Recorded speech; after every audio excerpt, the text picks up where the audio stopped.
Good afternoon.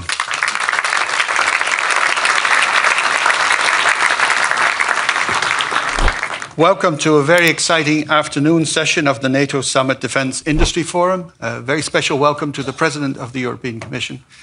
You will talk to the room later, but we're very pleased to have you here. In these times of geopolitical tensions, this summit focuses on unity, partnership, and shared transatlantic values. We have an ambitious agenda, and this forum is an integral part of that. We also focus on rebalancing Europe's role within NATO. And we focus on innovation, learning the lessons from the brave struggle of Ukraine fighting Russian aggression. And finally, we focus on new partnerships between governments, industries, and ecosystems, including, of course, innovation. And to open this afternoon session, I would like to ask Minister Ruben Brekelmans to join us, the Dutch Minister of Defense. Please give him a warm applause. Thank you.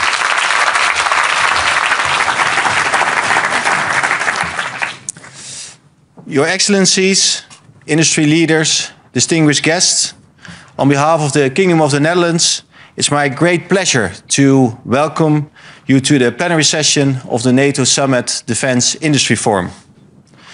President von der Leyen, your presence here, together also with Secretary General Mark Rutte and President Zelensky, signals our shared determination.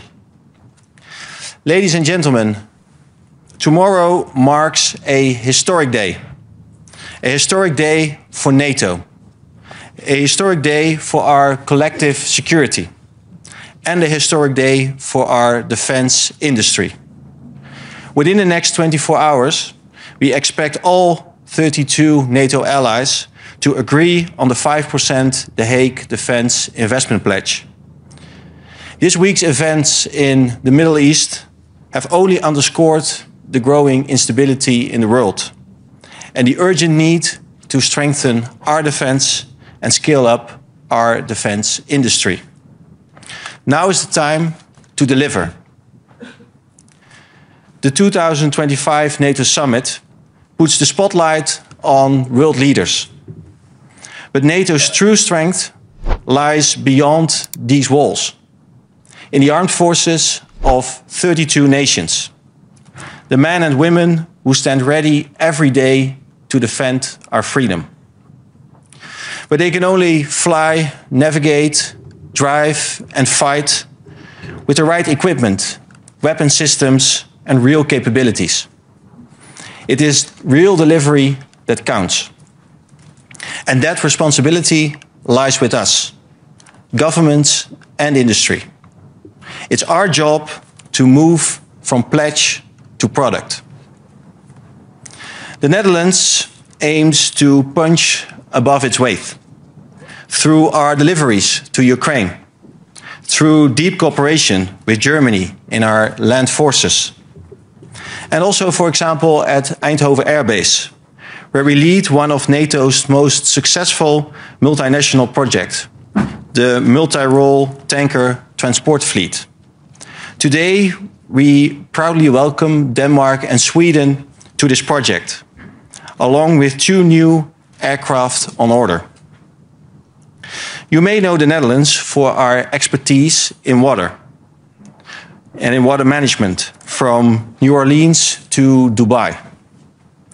But now we are taking that expertise to a new frontier, to the bottom of the ocean.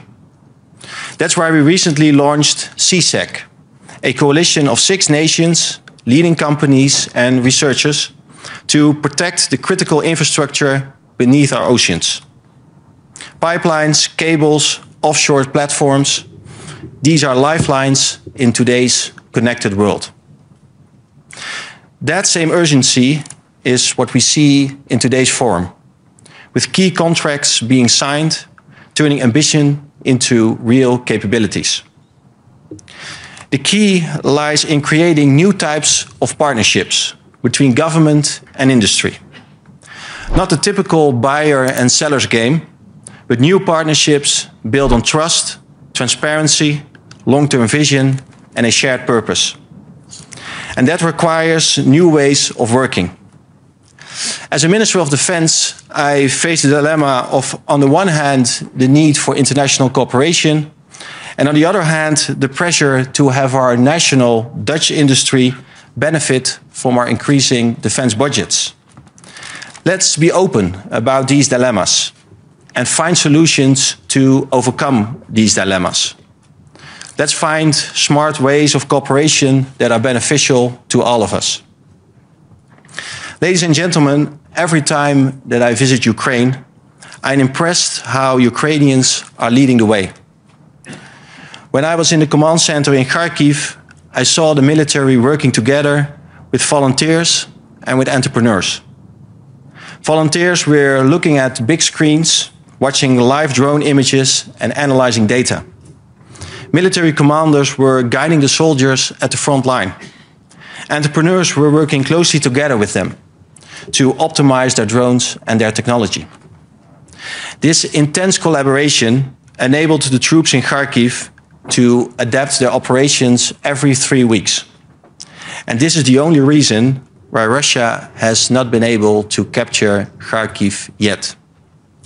And let this be a source of inspiration to us. So I say to each of you, CEOs, ministers, commanders, innovators, let's reach out to each other.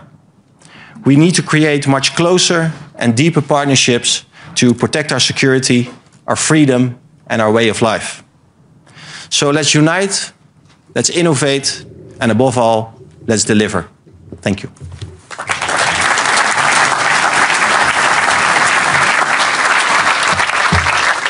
Thank you, Minister Brekelmans. You emphasized strongly the need for strong partnerships and a whole-of-society approach. Mr. Brekelmans, I invite you to stay with us for a minute, and can I invite Ingrid Thijssen to the stage to hand over the ambition statement, the industry statement, on behalf of various communities of industry. And I would like to now invite the Secretary General of NATO, Mark Rutte, to the stage.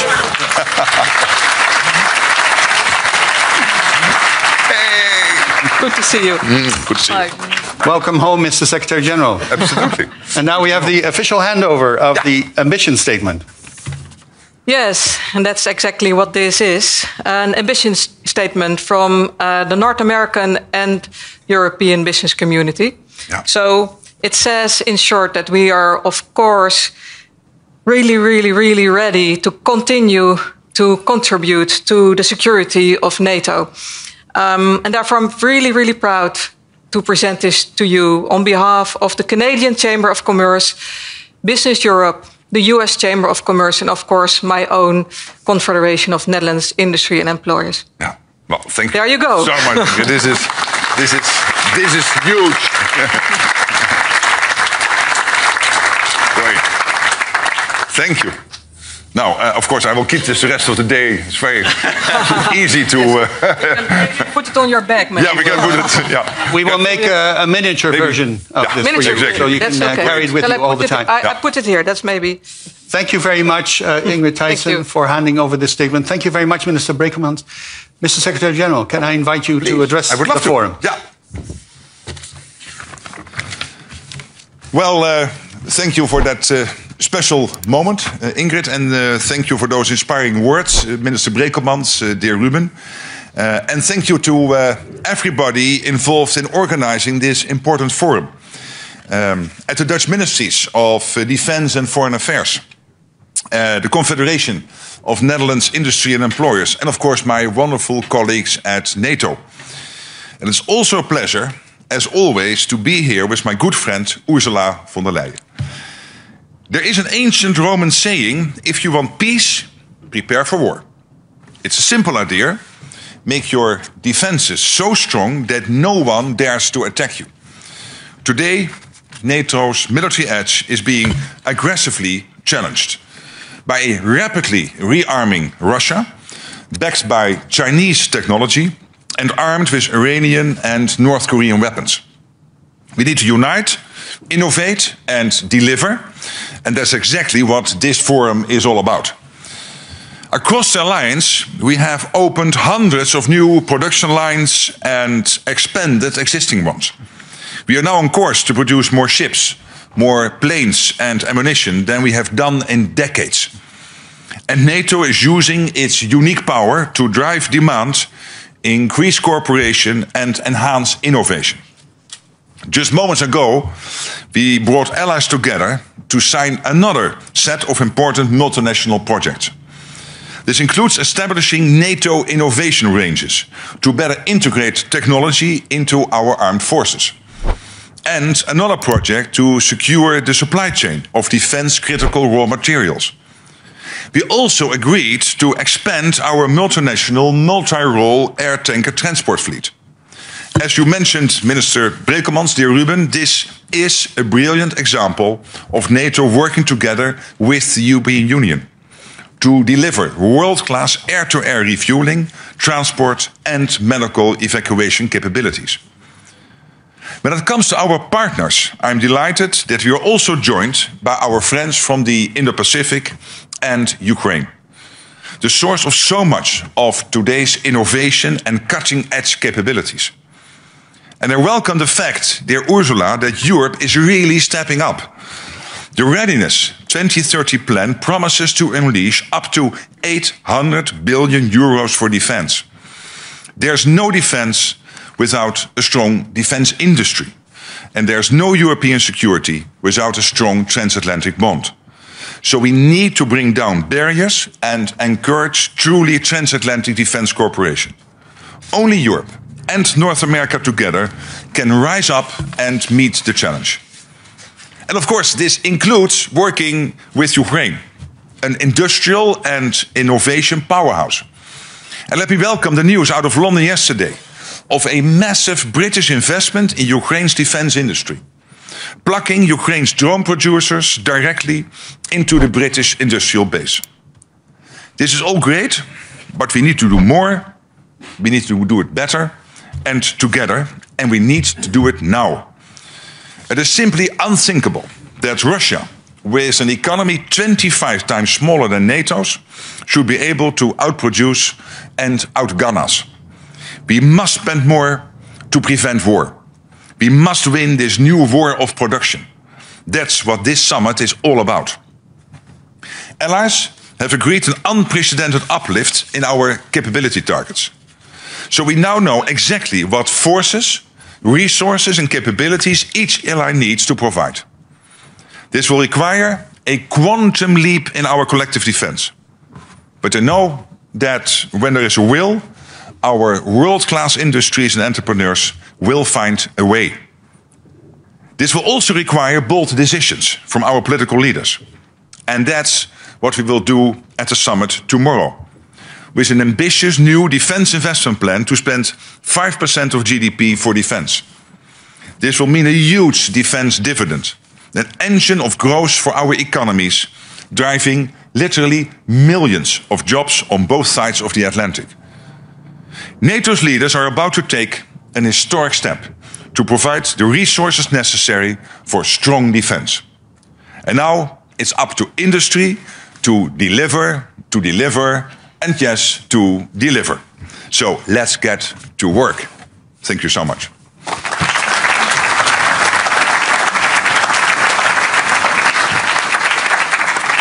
Thank you, Mr. Secretary General. Thank you for emphasizing the urgency of the challenge, but also that we can actually achieve the challenge of transatlantic partnership, the stronger role of the EU, the partnership with Ukraine. Thank you so much. And I would now please warmly welcome Her Excellency Ursula von der Leyen, President of the European Commission, to join us on stage for her keynote speech.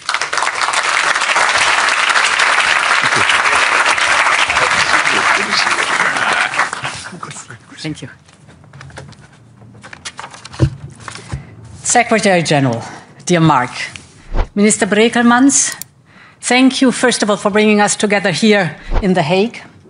Ministers, Excellencies, ladies and gentlemen, dear representatives of the defense industries, I'm so grateful for this opportunity to exchange with you. Because we all know that the future of Europe, yes, is being written on the front line in Ukraine, but not only. It is also being written in your factories. In record time, you have managed to open new lines and step up production. You are adapting to the new reality of a full-scale war right here on European soil. And just like your industry, all of Europe is facing a changing international landscape. As we've just heard rightly so, the security architecture that we relied on for decades can no longer be taken for granted. It is a once-in-a-generation tectonic shift. But in recent months, Europe has taken action. Action that seemed unthinkable just a year ago. We set up the Rearm Europe plan to mobilize indeed 650 billion euros in defense investment over the next 4 years. And in addition, in just 4 months, we created a new financial instrument, we call it SAFE, with 150 billion euros in loans for joint procurement. So overall, as you said, Readiness 2030, 800 billion euros over the next 4 years to be invested in defense. Last week, I think also important, we proposed a simplification omnibus to radically simplify and thus speed up our defense investment. And we signed by now 8 defense and security partnerships with countries across the world, the latest of them actually yesterday with Canada. The Europe of defense has finally awakened. Tomorrow, the summit will set indeed historic new spending targets for NATO allies. But how we invest is just as important as how much we invest. Russia's full-scale invasion of Ukraine has changed warfare. On the one hand, it has consumed more hardware than any other war. But on the other hand, battles have been won and lost because of software, jamming systems, and artificial intelligence. So as we replenish our stocks, we must also modernize our legacy systems and cater for new technological needs. This is vital for credible deterrence, and the European Union has an important role to play here. While NATO sets the standards and the capability targets for allies, our union can help connect the dots between different industries, between civilian and military, and between NATO and non-NATO countries. And let me set out 3 examples where I think our union's contribution is essential. The first one, we can help bridge the gap between primes and startups. The war in Ukraine has shown how important this is. Tech startups can offer countless solutions to challenges that emerge instantly on the battlefield. And this is why we have set up a Defense Innovation Office in Kyiv, because we want to learn from Ukrainians' battlefield experience. But innovative startups inside our union can also play an important role. Since the start of the war, investment in European defense tech startups has increased by 500%. But we still lack funding for the critical stage from the startup to the scale-up. We must get better at this. We lose too many startups at the beginning. Our startups must be able to grow and to grow here in the European single market. We need to identify potential unicorns proactively and channel more capital towards them, both from public and private investors. Our continent is home to so many innovators and pioneers. They must be able to find what they need to thrive right here in Europe. My second point, we must build more bridges between civilian and military. Many critical components of 21st century defense are, as we all know, dual use. Chips, cloud services, software, satellite, artificial intelligence, you just name it. Our defense industry needs seamless access to the high end of these vital technologies. But today, dual-use projects are often not allowed to run on civilian platforms We have to change this. We will allow dual-use projects to access our new AI gigafactories with their unparalleled computational power. And the same goes for our European Innovation Council Fund for startups. We will seek this kind of synergy across the board. We must better connect our tech industry with our defense industrial base. And my third point, finally. Today, we are asking the defense industry to deliver, as you've said, to deliver at speed and at scale. But I also know, this is your responsibility, this is your task, but we also know that we have to do homework, that we have to create conducive, right conditions for this to happen. And there, for instance, our safe loans, with them we incentivize joint procurement and long-term contracts. This is a long-standing ask of your side. This will give you the predictability you need to scale up production. And importantly, SAFE is open not only to our union's member states, but also to candidate countries, so future members like Ukraine. And it is open to our defense and security partners like the UK or Japan, like Norway or South Korea. And yesterday, indeed, we signed the Security and Defense Partnership with Canada. We are also clarifying our rules for cross-border transfers of defense products and multinational industrial collaboration. This is the way to speed up and scale up, not in isolation, but together with our most trusted friends. Ladies and gentlemen, we know that Russia will be capable of testing our mutual defense commitments within the next 5 years. By 2030, Europe must have everything it needs for credible deterrence. This is what we call Readiness 2030. But this requires a new mindset for all of us. We must be ready to leave our comfort zone. We must be ready to explore new ways how to do things, bringing together the tech and the defense, the civilian and the military in Europe and, of course, beyond the European Union. I'm deeply convinced, with the right mindset, we can deter everyone who seeks to do harm to us. For a stronger NATO and a stronger and safer Europe, I thank you for this opportunity to engage with you. Long live Europe, and thank you very much.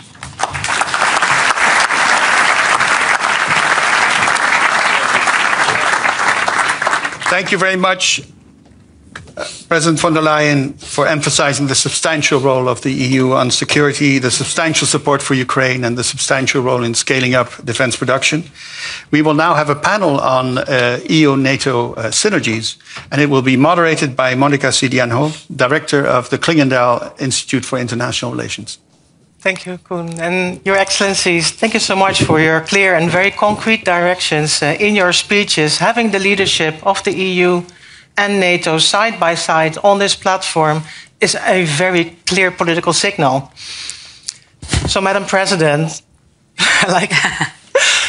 why is it so important that your organizations work together?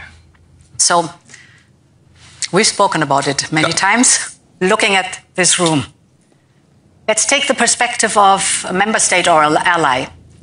Every country has one single set of forces. And then it's a political decision to send them into NATO operations or European Union missions, United Nations missions, or the coalitions of the willing. So from this angle on, one single set of forces, it's of utmost importance that we work very, very closely together, that in any kind of theaters, these forces can work together and interoperability is given. Everyone here in the room knows how important interoperability is, and that it's not so easy to make it happen with the industrial structure that we had so far. So this is something where we really have to work on. The second reason why it is so important that we work together is that the modern hybrid threats do not differentiate between external and internal security or threats. Yeah. So whether it is cyber attacks or it is the sabotage we see, for example, in our infrastructure, but also the traditional warfare, but also the electronic warfare that we see. We have to work extremely closely together to make sure that we are able to deter these threats and to work against them. So 2 good reasons why NATO and the European Union should work closely together, not to speak of military mobility. All these topics play a big role. I was just mentioning the omnibus, so the simplification in our rules. For example, permitting rules, you know how important that is and how cumbersome sometimes the permitting process is. Now we change this, we reduce the obligation, the permitting process, we reduce the time for permitting. Sounds very technical, is of crucial importance for you. And this is a European Union responsibility, but of course it helps us, but it also helps you. Absolutely. So we are as one. Yeah. So we know the why, and you have stressed the importance of NATO-EU cooperation for years. How have the organizations stepped up this cooperation more recently? Well, of course, for NATO, the EU is our essential partner. There's no doubt. And when I came into this office in October, one of the first things I did was grab the phone and call the President of the European Commission, Ursula von der Leyen, and we had lunch. And basically we said, we have to make sure that this works. Mm-hmm. Because there are risks. Let's be honest. The EU is an organization based on unanimity in many cases. NATO is completely based on unanimity. So you need the 27 in the EU, the 32 in NATO, to come to agreements. And it is not always easy, and then sometimes that creeps into the relations between the officials of both organizations. We said that will never happen. If there is a problem emerging, then we will grab the phone and we will only hang up when we have solved this, and even a comfort break is not on the cards. So that has not happened so far. And why is this important? For all the reasons Ursula was mentioning here, and let me just add, the European Union has this huge soft power of bringing together countries and industries, helping to build a defense industrial base. NATO, of course, focusing very much on the hard stuff of capabilities and standardization. And this is a total fit. And the good thing is, with you at the helm of the Commission, with Andrus in the Commission, with Kaja Kallas, with Antonia Costa, we have people now in the senior leadership in the EU who all have a background to understand why this is important. Next to me is sitting the former defense minister of Germany. So, you don't have to explain to her why this is important. Indeed, I sat for 5 years in NATO sessions. Exactly. And almost. The good part is what you just rightly so said. Excellent cooperation starts with the leadership. Mm-hmm. So you know the European Union by heart too. 111 summits, I was wow. That's amazing. The fact that you are coming to our college, that you are inviting commissioners to the NAC speaks volumes. And indeed, I want to emphasize here in the room, because I have this NATO experience, it is, of course, guaranteed that with the push in the defense industrial base and the additional funding that we're supplying, I'm fully aware of the fact that we have to look at the identified capability gaps of NATO. And of course, we have to live up to the norms and standards of NATO. It would be completely crazy if we created different worlds. We know already how difficult it is to tackle the fragmentation we have today. So we have to even be better in not having too much divided and fragmented production lines. But because of this knowledge, it is for us essential that we fully align to these NATO standards and norms, for example, or the gap analysis, because this is only how we then create capabilities, military capabilities that are fit for one single set of forces. Can I add one thing? What this President of the Commission is doing, one of her first visits was to Turkey. You were able to come to a new deal with the United Kingdom. You were investing in relationships with Norway, of course, with the United States. You and the President of the United States know each other very well. And that all helps, because the EU is 23 of the 32 NATO allies. 29 NATO allies are outside the European Union. But by the fact that this President of the Commission is investing in all those relations, makes it also easier for me internally to get this done, and therefore make use of that combination of power. That's an important point indeed. Sorry, we take over. I like the enthusiasm, But as Mark said, we have developed this security and defense partnership agreements. For example, with the UK, that was the first one, with Norway, also with Japan and South Korea, and yesterday with Canada.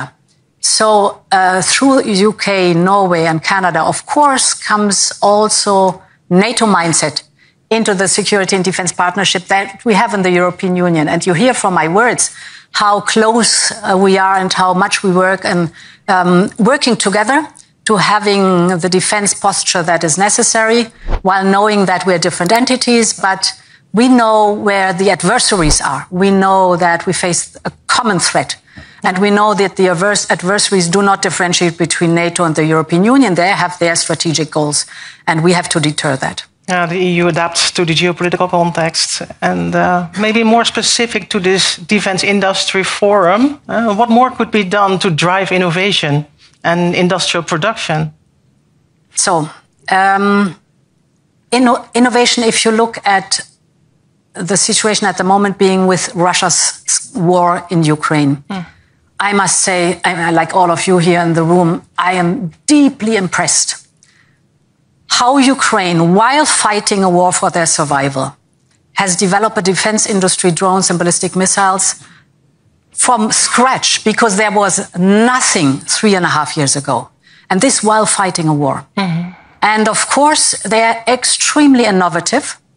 And they explain to me, and I think also to all the others of you, they have learned, then Russia has learned. They have learned, Russia has learned. They have learned, Russia has learned. So they are, I think, the most modern what drones is concerned worldwide at the moment being, but Russia also has this knowledge. We should not underestimate that. So therefore, first point, our innovation office in Kyiv is there that we learn from Kyiv what it's all about. That's one part. Then in general, we have brilliant startups. We have talented people, fantastic minds here in the European Union with super startups. But then we see that this scaling up is difficult. Here in the European Union, it's mostly access to capital and sometimes cumbersome procedures in the single market that is not single enough, but fragmented. So what we do at the moment, BIG, specifically create, we call it the Savings and Investment Union, which is a deep and liquid capital market essential for our startups. And to create for innovative startups a so-called 28th regime, so that they have one single regime, legal regime to look at when they want to grow and scale up in the European Union. And the third point is indeed the partnerships we were just addressing. These partnerships, of course, are also important for the strategic depth we need. So these are topics or these are work strands that you can use to boost innovation. Thank you for those clear examples. And Mr. Secretary General, what main barriers do you see? And how could the organizations cooperate to optimize? Yeah, what I've learned over the years is NATO and the EU are difficult beasts because you have unanimity, you have many different points of view. So perfection is not to be achieved, because for perfection you need too much time and nothing will happen in the meantime. So I think what we are doing now is working together in the spirit of keeping speed, the better not being the enemy of good. And when it comes, for example, to developing this whole issue of the defense industrial base, and within that, the issue of innovation, the fact that we have this experience between U4 and K4 in the Western Balkans. So we know how NATO and the EU can closely work together. The same is now the case in Kyiv.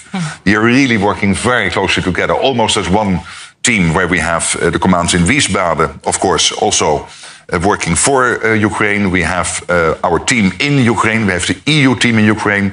And what we try to do is to make sure that this is all working as one, and having not too many official stuff going on and Mr. So-and-so and excellency this. Keep it practical, keep it going, and know that perfection will never be there, because you will always have allies in NATO or member states in the EU who will try to slow it down a bit. But then you have to make sure that you work on the 80-90% of the countries who really want to speed up. Spend your time there. That's much more efficient than spend all your time on the one or two laggards. That's the spirit. Madam President, Mr. Secretary General, thank you for your guidance and success in the days to come. Thank you so much. Thank you. Thanks a lot. have no idea. I have no idea. I think we go out. We now go out. Yeah, we go out? Okay. Oh, is Zelensky coming? He's coming. But We stay here? Come on, stay. please. We stay here. Yeah. You stay here.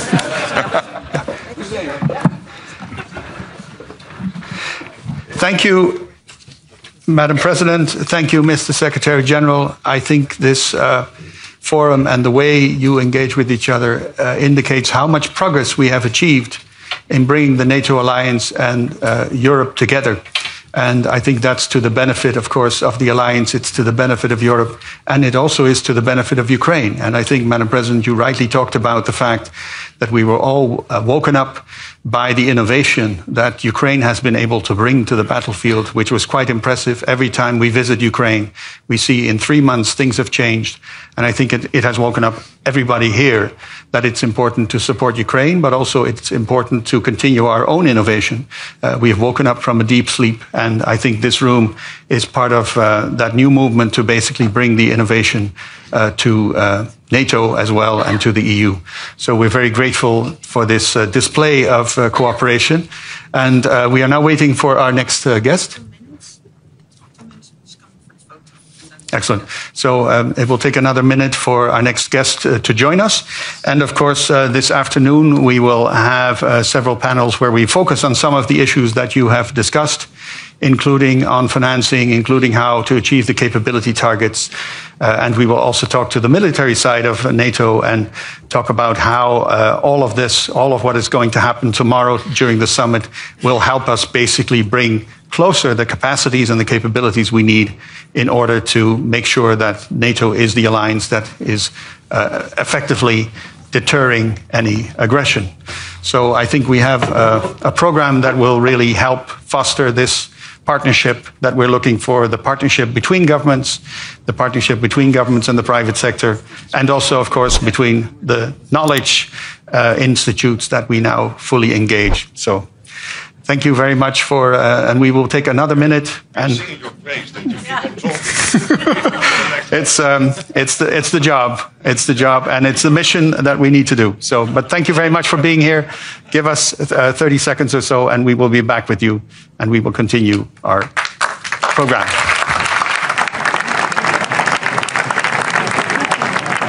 AI generated. Of infinitum.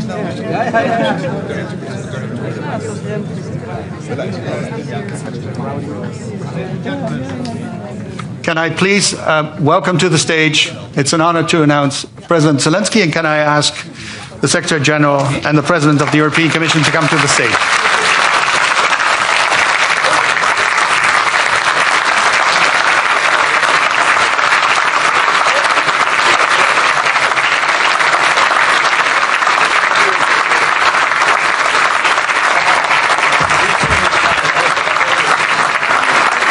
Maybe you can stand over here and allow the photographers. No. Now it is your one. Yeah. So, and now? Photo or video? Photo. But you have a whole speech there. I think, the lectern is yours. So I will go? You will go. Thank And Mr. President, can I invite you to address the room? Yeah. Thank you. And we go off again. Thank you. That's all. Thank you so much for being here. Please. Thank you very much.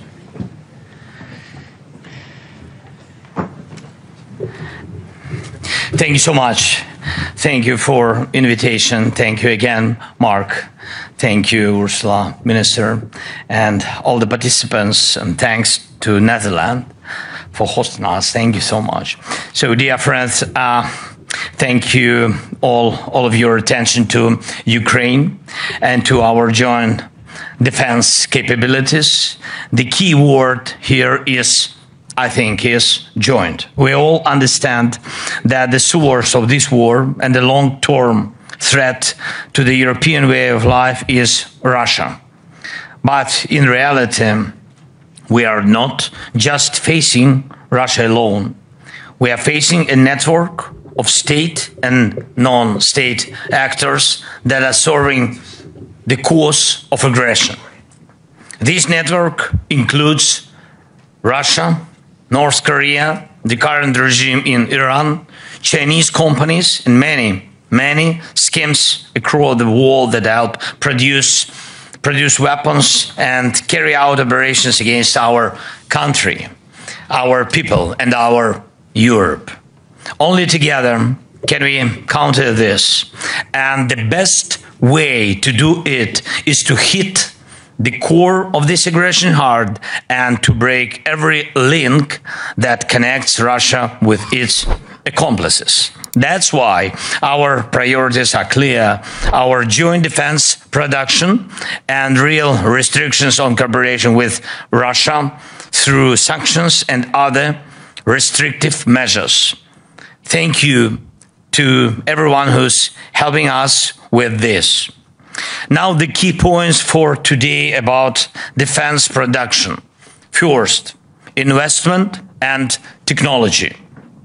Our defense production potential has surpassed $35 billion. This includes nearly 1,000 types of products, from artillery and traditional armed vehicles to advanced drones of, by the way, of all types and missiles. But around 40% of this potential lacks proper funding. It's true.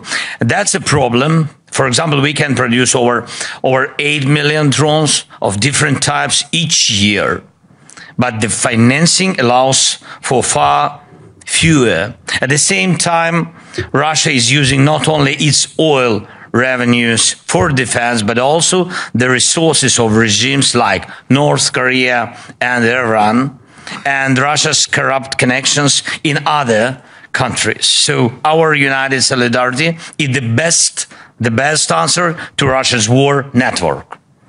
And we are open to various forms of cooperation in the defense sector, including sharing our expertise and achievements with those who help the most. And we must lead in the drone race, both in strike drones and interceptors, and keep moving forward in producing traditional weapons, taking into account all the lessons learned in this long war. Please increase your investments in Ukraine in joint weapons production.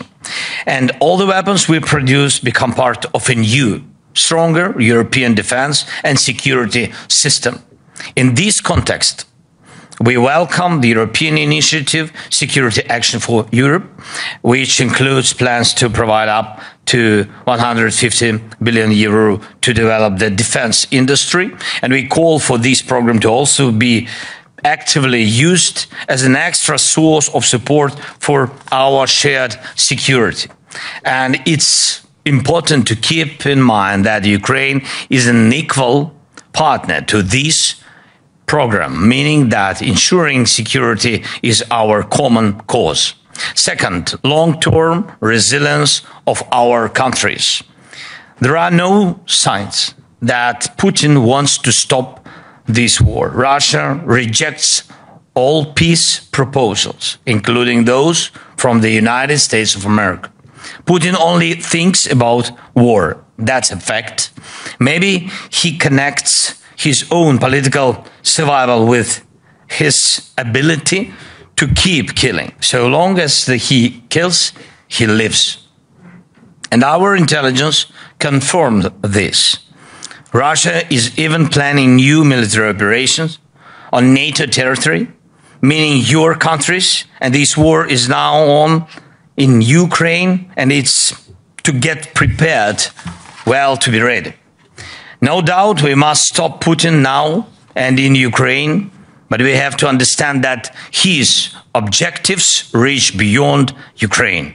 European countries need to increase defense spending. We believe that 5% of GDP is the right level. A united Europe can create a defense capability that will destroy Russia's illusion that war with Europe could bring it anything. To kill that illusion faster, we must take away Russia's ability to continue this war against Ukraine with impunity. It's better to hold Russia back where it's already stuck.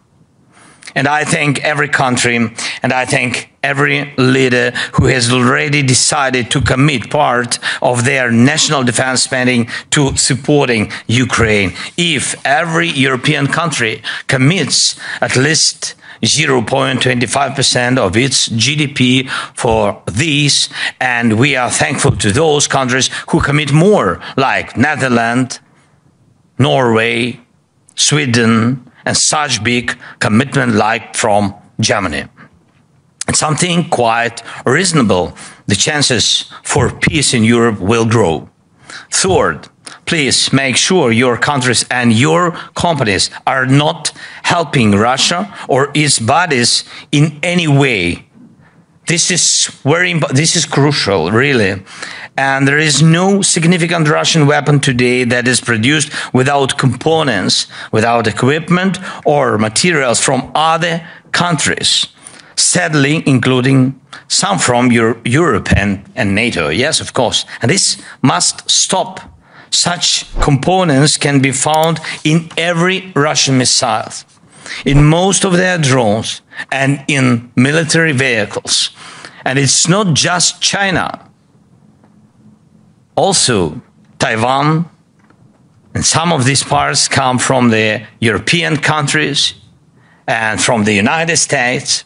And every single component or machine tool delivered to Russia's defense sector helps prolong the war and is a crime against peace.